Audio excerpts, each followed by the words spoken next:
Flores. So he's had extensive knowledge. He's very well known to North American herpetologists. He's interested in many aspects of reptile biology, and particularly is an expert in biogeography. And today he's going to tell us about his adventures with Wallace. Thank you.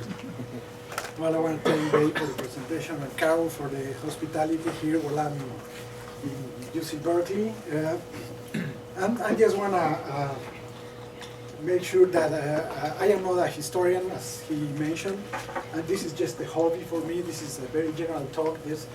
Many people don't know about Alfred Russel Wallace, and last week on Thursday was the 100th anniversary of his death.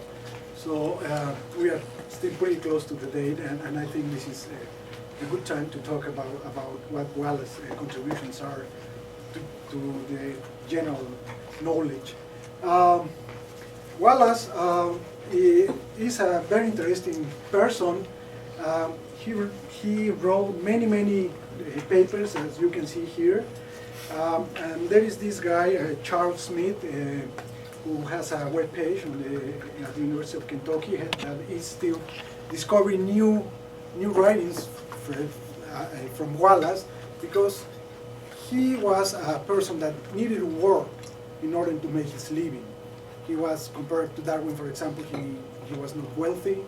So he wrote in many obscure journals, and there is still a bunch of things that have been discovered about things that he wrote, and he's all the time uploading new titles of Wallace's writings.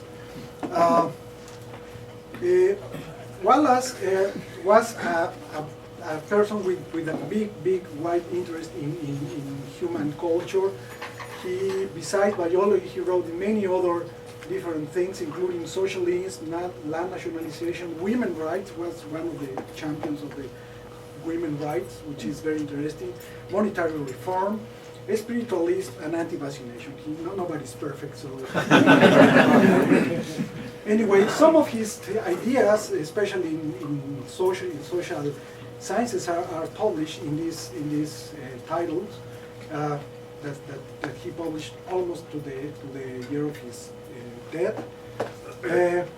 And he was so influential in many different fields that Irving Fisher dedicated his book, because Wallace proposed a kind of a system to easy trade with money and things like that. There was some problems with money at that time. I'm not an economist, so I don't know the details of that, but this is a very interesting dedication to a biologist from a guy who was an economist. His contributions in biology are also very wide. Biogeography, he is, for many biogeographers, he's the father of biogeography. I am not sure about it, because biogeography has many different fathers depending on the textbook you're reading. But Wallace is one of them, of course. And many other issues like mimicry, critical oration, entomology, and also he was a very influential person in ethnology and anthropology. Actually, he was the first president of the Anthropology Society in London. This is the house where he was born in 1823, and I want to thank Bill Wallace, who is the great-grandson of Alfred Russel Wallace. I have been in contact with him. I had the pleasure to meet him last March when we have a big event for Wallace anniversary. It was very early, but everything was packed at the end of the year. So he came and gave a very nice talk about his great-grandfather, and this is the place where he was born. Always we have think about Wallace that he was a humble person from humble origins, but he claims in his autobiography that he's a descendant of William Wallace, he's a Scottish hero. And also in his autobiography is this name, Admiral James Wallace, who was the commander of the ship Rose that fought in the United States Revolution against the British. And actually the actions of the Rose created what is now the Navy in the United States. He was very successful stopping the smuggling of tea to the colonies. So Wallace had a very poor childhood, and the problem is that he apparently his father made a lot of bad investments. So they moved constantly, and he didn't have a permanent job. So they moved to different places: London, Bedfordshire, Leicester, Neath. And actually, Wallace, at some point when he was 13 years old, he decided to abandon school. He said that school was a waste of time, something that I don't recommend to a lot of people here. And one thing that really helped Wallace to be such a knowledgeable person and have a very, very wide culture is that he was a compulsive reader. He read almost anything that fell in his hands. So that helped him to get a self-educated and self-training in many different things. And also he was an excellent speaker. He gave lectures. He, at some point in his life, was a teacher. It's an interesting life for someone that didn't have money and didn't have much formal education. So he moved around. I don't know if his father didn't pay the rent or whatever. But in some point he met Robert Owen, who was the creator of the utopic socialism. He became a socialist the rest of his life, actually. And at some point, after working with his brother William, he started to read books about travels of natural history collectors. He read many travels like those of Humboldt. He read Malthus' book, of course. He's not a traveler, but also he read the diaries of Darwin, and other important books like The Principles of Geology by Charles Lyell, who was a very influential book, not only in Wallace but also in Darwin. And this book that I am going to mention further up in the talk, that was very influential in Victorian times. And finally, when he met Henry Bates in Leicester, they became friends for a lifetime. And at some point they decided to travel together to collect specimens to the Amazon.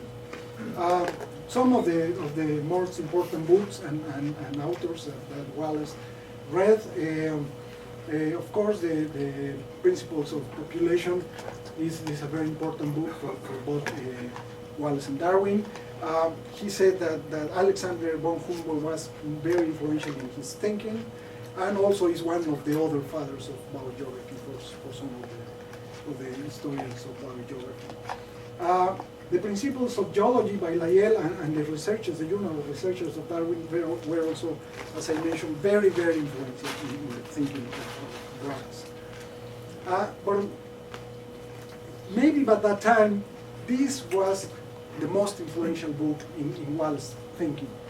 As you probably know, this book had some weird ideas, was not totally scientific. Actually, it was originally published as anonymous because the author wasn't sure if he was going to get crucified because publishing some transformist ideas. And later on, Robert Chambers revealed that he was the author of this book. Actually, the University of Chicago Press reprinted a facsimile of this book. And Wallace was so enthusiastic about the publication of this book, despite all of his kind of weird ideas, that he thought that was the time to start thinking about transformation of the species. And this book was kind of an antecedent to that. This is Henry Bates, Wallace's long friend. As you know, the discovery of the Batesian mimicry that later on was used as part of to prove the natural selection theory.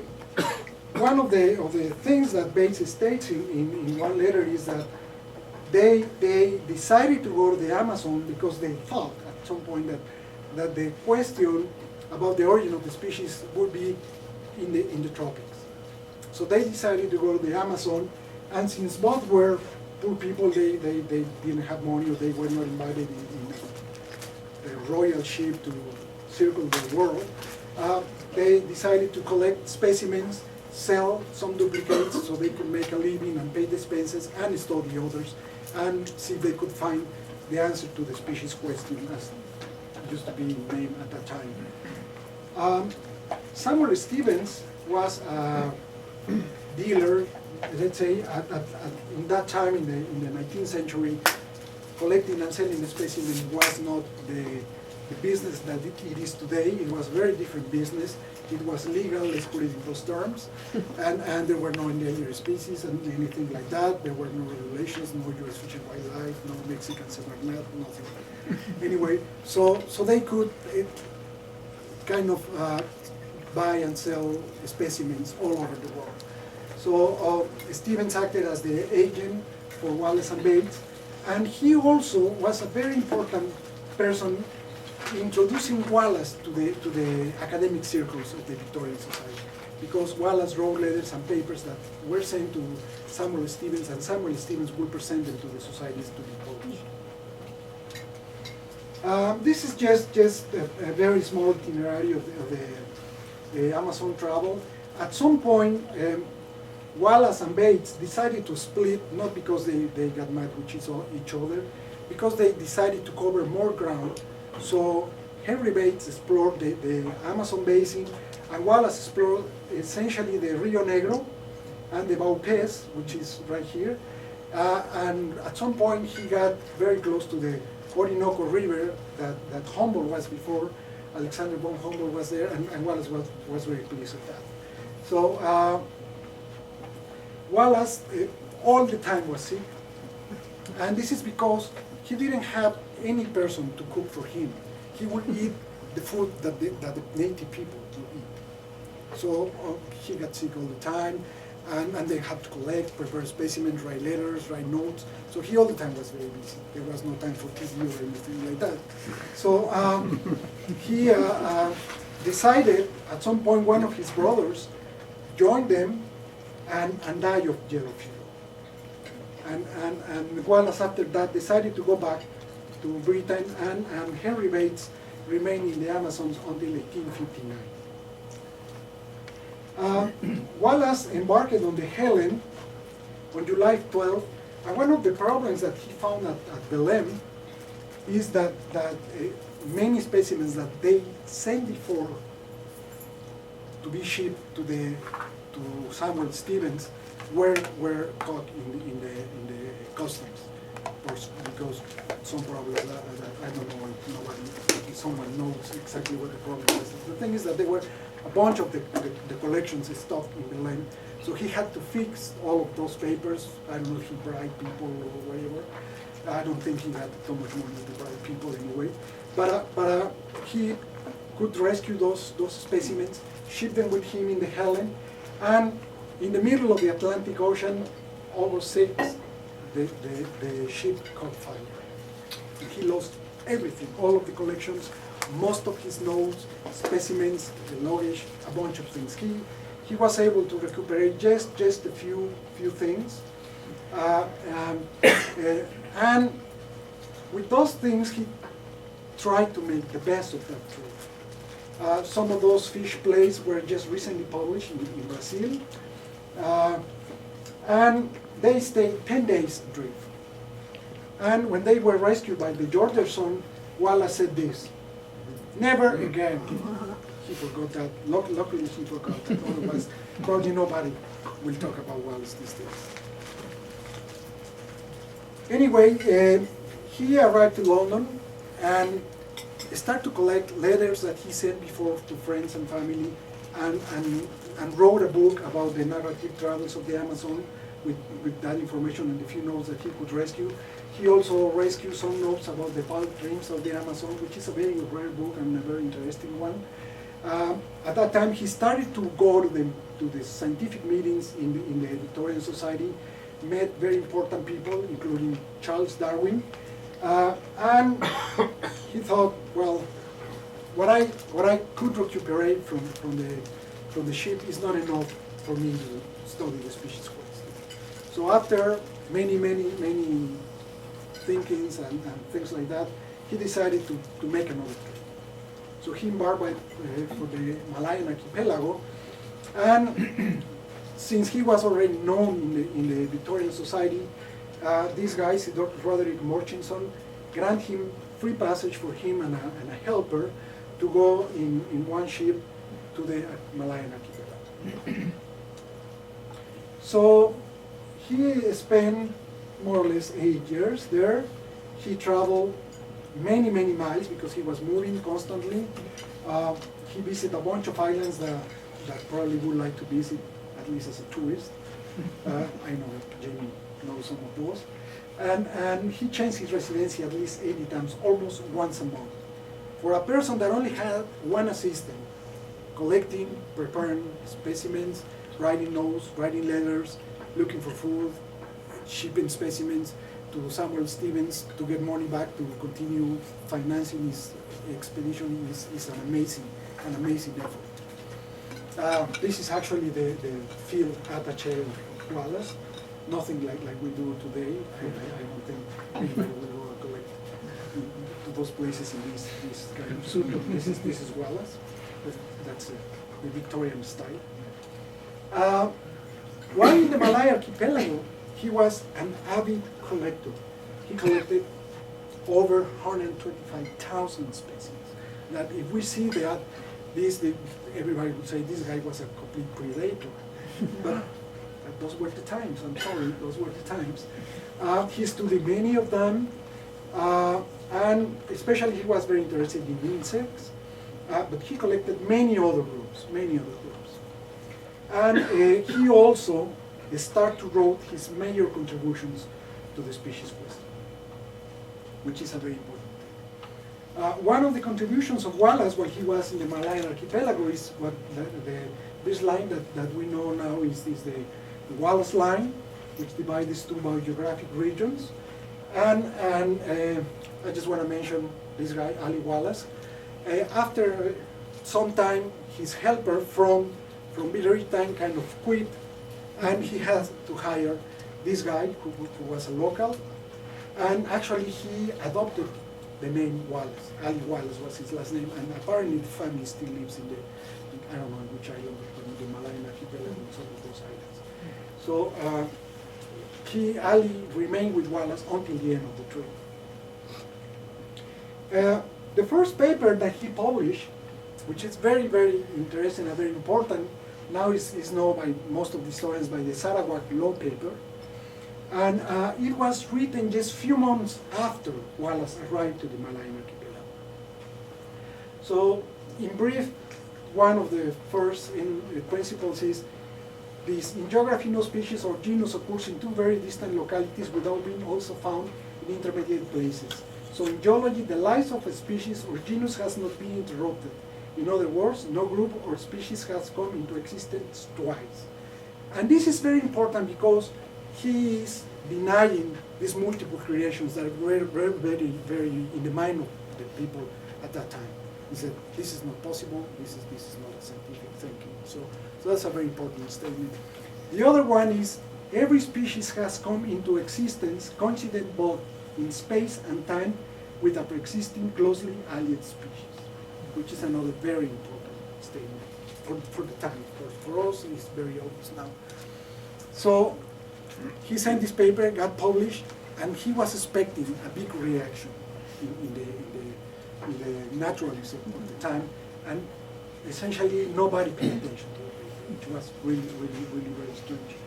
Some of the people like Bates and Huxley expressed good opinions, but some said that he was just a collector. He shouldn't be speculating about things. He was not a qualified Victorian scientist, so he should just restrict his activities to collecting and stop writing. And Lyell and Edward Green, who was in India at that time, called Darwin's attention on this paper. Darwin didn't read the paper when it came out, which is very, very, very, very strange. So there is one very, very important fact. Charles Lyell was so struck by this paper that he himself started his own diaries on the species question. These were discovered many years after by this guy, Leonard Wilson, and he published the diaries. And he was so impressed with that paper that he initiated his writings with this word, Wallace, which is very, very, very big. So he was very concerned about this. In the meantime, Wallace was collecting a bunch of bugs. He named one species of this interesting butterfly. He also found that the fauna of the Sulawesi was very strange, very particular. Actually didn't meet one of his principles of the Sarawak law. And a bunch of biogeographers have studied this area of the world and have named Wallacea in honor of Wallace. Some say it's like kind of transition zone between these two regions, the Indian and the Australian region. Others say that it's a region by itself. But whatever it is, it's called Wallacea, which is something that is good for all of the work that pioneer work that Wallace made in the Malay archipelago. Then comes the second contribution of Wallace to the species question. This is the title. It was published. It actually was read in the 1st of July at the Linnean Society and published in the next month in the journal. And it included these three parts. And let me explain why, but for those that don't know this thing.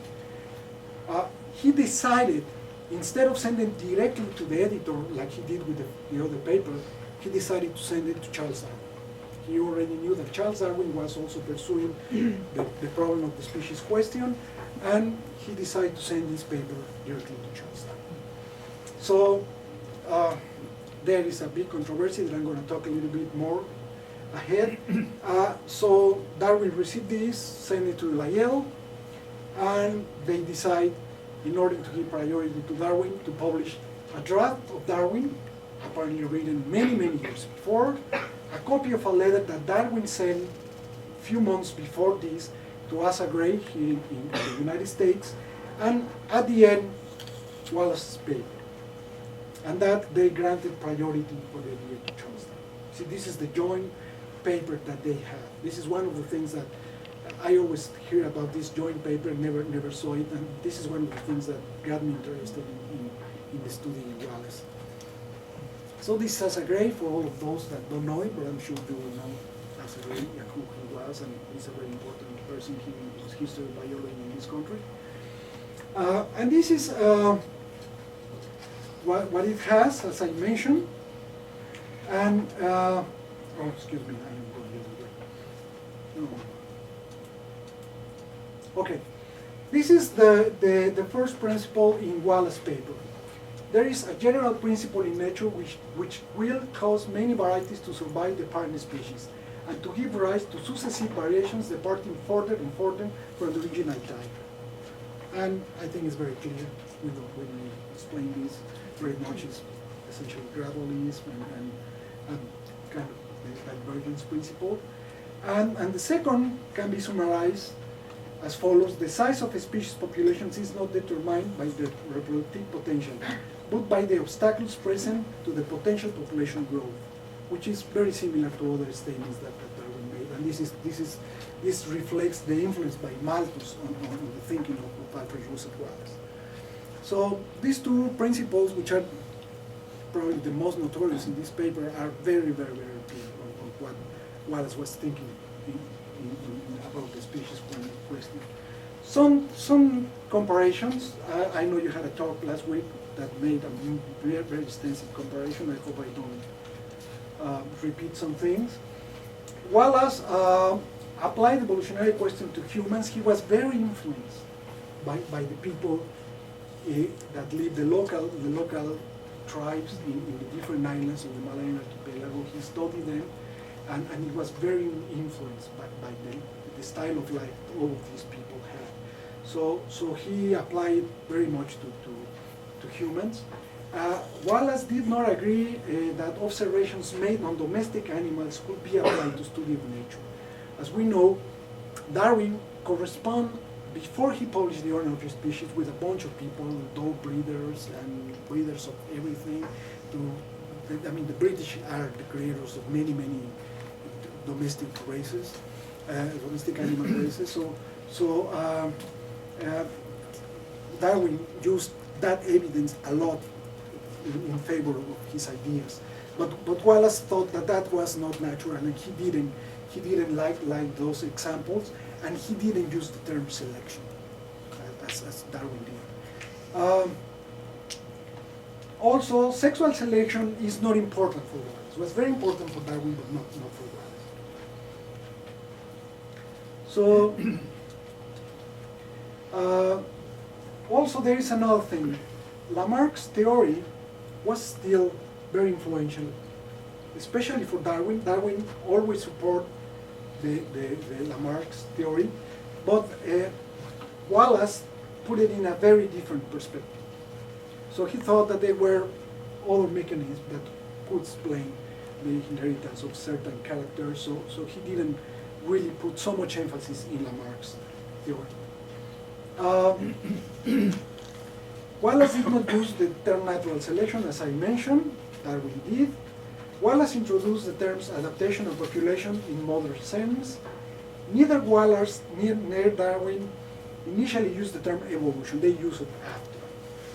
The word at that time was transformation, but not evolution. And both used the word species.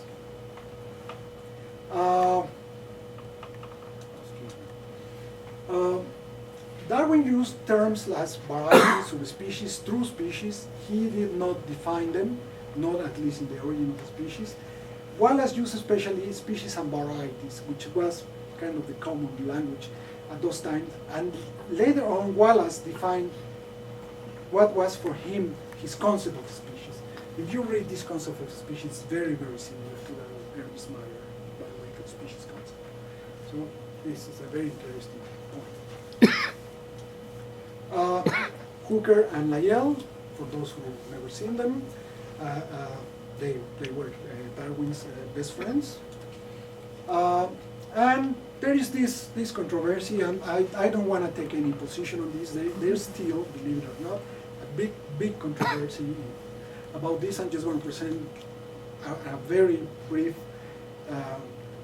review of the facts, and you can make your own judgment. Wallace put on the mail, March 8, 1858, a letter and his manuscript to Darwin. Fortunately, that same day he put a letter to Frederick Bates, the brother of his friend Henry Bates, and according to the postal records of the British Post, it arrived June 3, 1858 in London. Many historians think that these documents arrived, or the envelope with Wallace paper arrived in this day.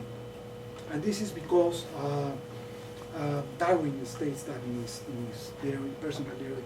But many other historians have studied this, and they say that this is not essentially true.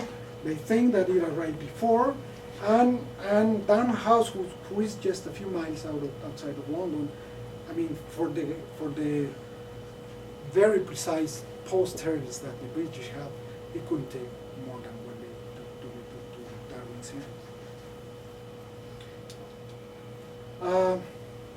So Darwin acknowledged that June 18 is the day that he received that paper, and he also stated a week before that he finished this principle, the principle of divergence, and parts of other chapters in the origin of the species.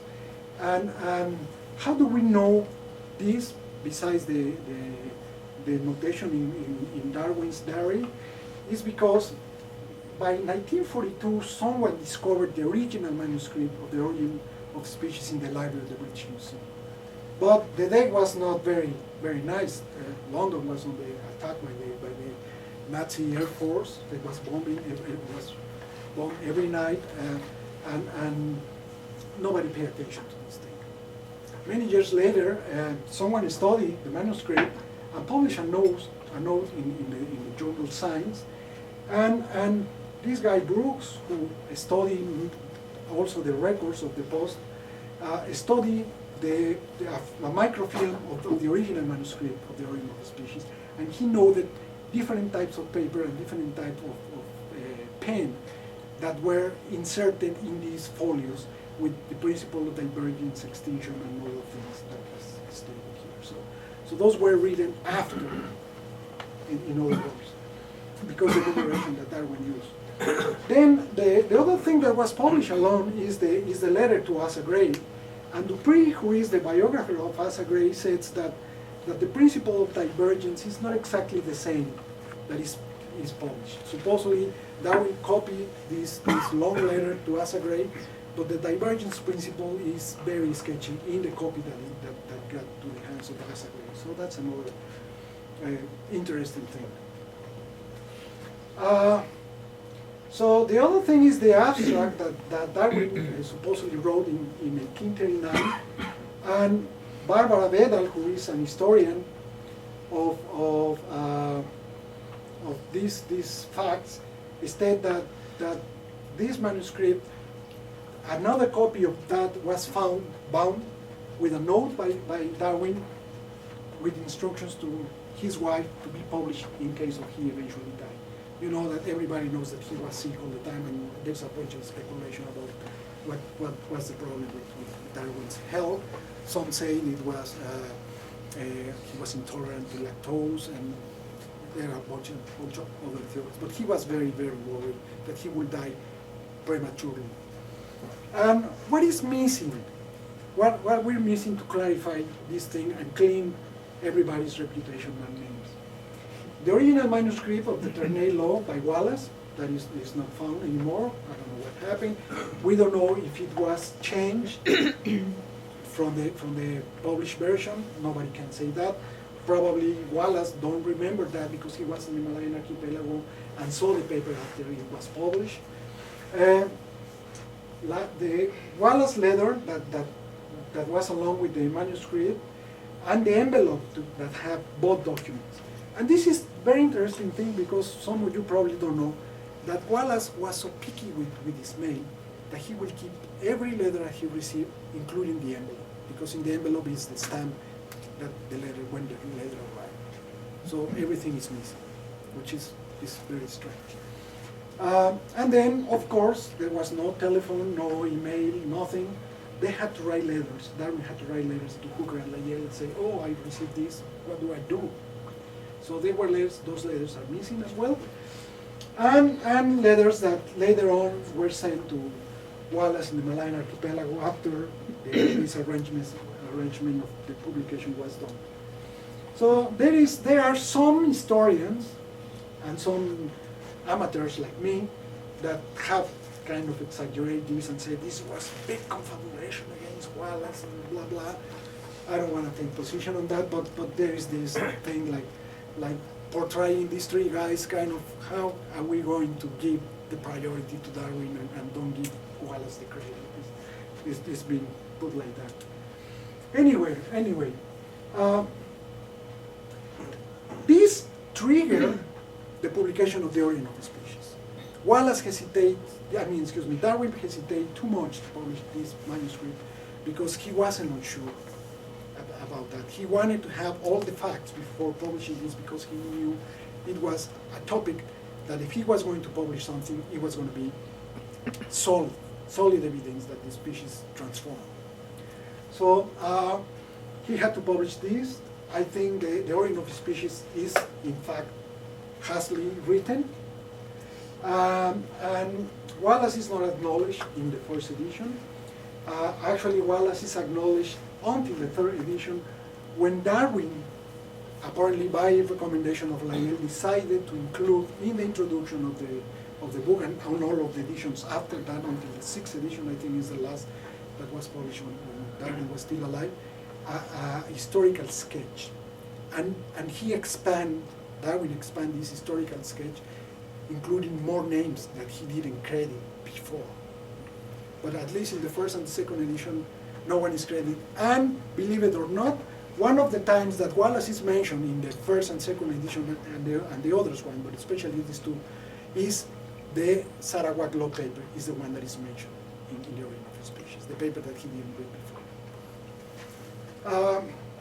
Wallace was so pleased, he was such a modest person, that he all his life believed Darwin was ahead of him all the time, that he had some ideas, but the real thing Darwin had, he always gave credit to Darwin for this, and he is the one that really pushed very hard to call this Darwinism.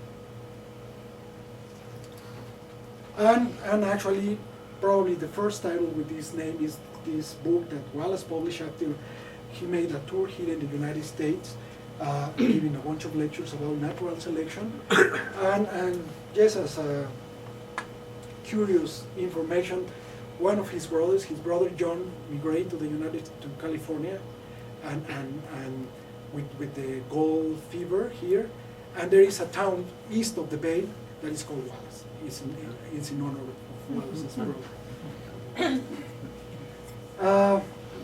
So Wallace engaged in very many things. He championed ideas that were not popular, especially, women at that time didn't count. So he was in favor of the rights of women. He was in the favor of the poor people. He engaged in many important things that for us are kind of obvious, not all the time. But also he kind of endorsed some wacky theories. So that probably contributed to his discredit by some historians, and that's probably why he was not being credited as a co-discoverer of natural selection. And of course he also believed in these things.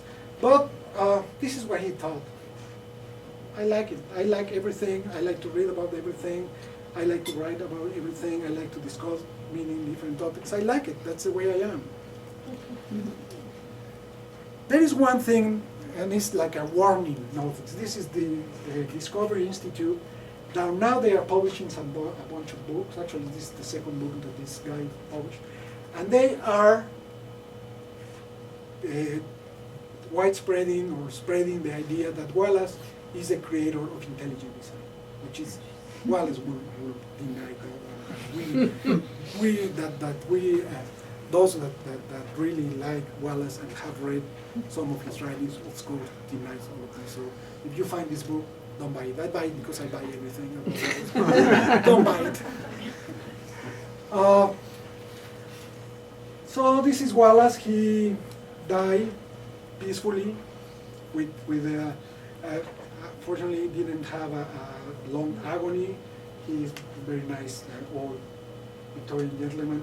And this is just a small paragraph of the last letter that Darwin sent to Wallace a few months before Darwin died. And with this, I finish my talk, and if you want to make any comments or questions, I appreciate your attention. Thank you. I went and struggled with the idea of publishing because of the religious implications. I'm wondering if Wallace was religious and if he had any trepidation for his ideas and how society would view him based on the religious implications. Yeah, Wallace was not a religious person, contrary to Darwin, or Darwin's wife was very religious. And some of historians said that Darwin hesitated too much to publish his book because he didn't want to have a fight with his wife, which is very wise. Fight with your wife. I mean, I have experienced that many times. So, but Wallace, no, he was not a religious person, so he thought it was natural. He was just waiting for the right moment and the right evidence. So that's probably true.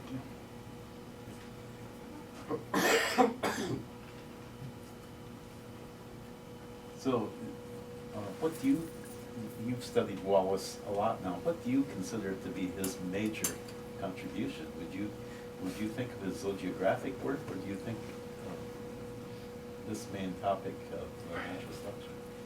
I think it's difficult to say that because he was engaged in so many different fields, and he has very important contributions in different fields, not only in biology. In biology, probably his real major contribution is the geographical distribution of animals, which a bunch of historians agree on that. But also, as a co-discoverer of the natural selection, I mean, it's such an important issue, and I hope in the near future Wallace is going to be more popular. When I start to study this, for every book that was written about Wallace, there were like 20 books about Wallace. Wallace was completely involved in this stuff. And now, this year, actually, have been like probably 15 new books have been published, at least only this year. No. So, in other fields, he has other contributions, very important. You saw that dedication of that book in economy, because he was engaged in that. I have not studied that part of his writings. Yes. I'm sort of puzzled about your comments about Asa Gray. The impression you gave was that he was a positive colleague of these two guys and was on their side. But what you read in the textbooks and so on is Asa Gray was very anti-religion, anti-evolution because of religious reasons. That's right. At the very beginning, as far as I understand, because I have not studied in detail Asa Gray, he was thinking that Darwin was kind of not really right in his transforming ideas. Why Darwin sending his ideas in a letter is a big mystery. Actually, he put a note, please don't pass this to anyone else. I don't want that someone, probably Chambers, he said, might find out and publish my ideas ahead of me. There was something like that, right? But after, I think it was after the publication of The Origin of the Species, Asa Gray kind of converted to that. And as far as I know, he is credited in many other writings as the widespread, the guy who widespread ideas of Darwin here in the United States, or one of them. Yeah. Do you know if Ernst Mayr ever cited or acknowledged Wallace for the biological species concept? I mean, I was struck at how similar that. Yeah, me too. When I discovered that, I said, like, oh. And especially because Mayr was working in the Malayan archipelago at some point in New Guinea, at least. Yes. And So, thought of himself as a bit of a historian too. yeah, I suppose so. I have not seen a specific credit in his species concept, biological species concept to Wallace, but I think it's almost a carbon copy of it. Yeah, which is very, very interesting. Yeah. All right. Thank you very much. Thank you.